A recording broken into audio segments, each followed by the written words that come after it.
At the very end of Parashat Shoftim that we will hear read this coming Shabbat, we have the strange mitzvah of the Egla Arufa. This is the ritual that was performed as an act of atonement whenever a dead body, the victim of a murder, was found in some isolated field between settled towns. And the ceremony involves Ziknei Ha'ir, the elders of the closest city, washing their hands, literally washing their hands over the this ceremony where this cow has been killed, and they say Yadeinu lo shafchu et hadam hazeh, as an act of atonement for this murder. Our hands have not shed this blood. Rashi, quoting the Gemara in Sota, says, could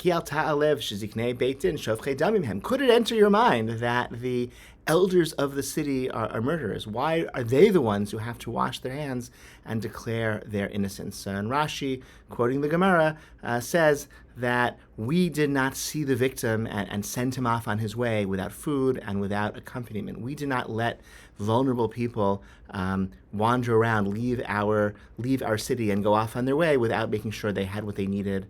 They had food, so they didn't have to wander off in search of food. And when it was time for them to go, we didn't let them be vulnerable and be in a dangerous place without providing them accompaniment. And that's the type of declaration that the elders of the city have to make, to say, Yodeinu lo shavchu et hadam hazeh, we aren't the ones who shed this blood. That's the degree of responsibility that the leadership of a city has to take for its most vulnerable members. The Sforno understands the phrase in a completely different direction, and he says that no, what the declaration is making is that we didn't allow this murderer, this known murderer, to sort of go unapprehended and unpunished, such that he could claim new victims. And so the Sforno says that the degree of responsibility to prevent these types of violence, these types of acts of violence, is really to make sure that murderers are apprehended and that they're punished and that they are not left able to claim new victims. The Malbim has an entirely different understanding that he throws into the mix and says that Yadeinu lo shavchu et hadam hazeh, we weren't,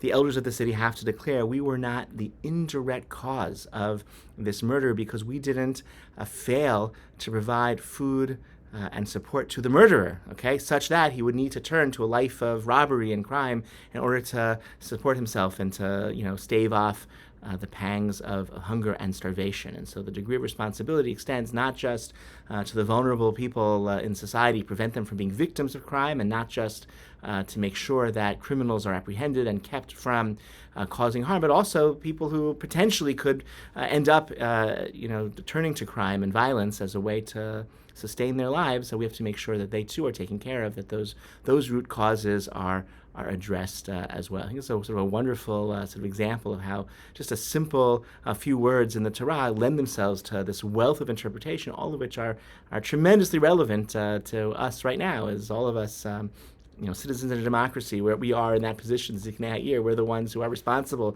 for the moral tenor of the communities in which we live, and we have to make sure that the vulnerable are not allowed to remain in their vulnerability. We're responsible if they are then victimized. Of course, we have to make sure that dangerous people are kept away from places where they can cause harm to others, and we also have to make sure that nobody is pushed to a life of violence because they see no other path towards being able to feed themselves and sustain their lives.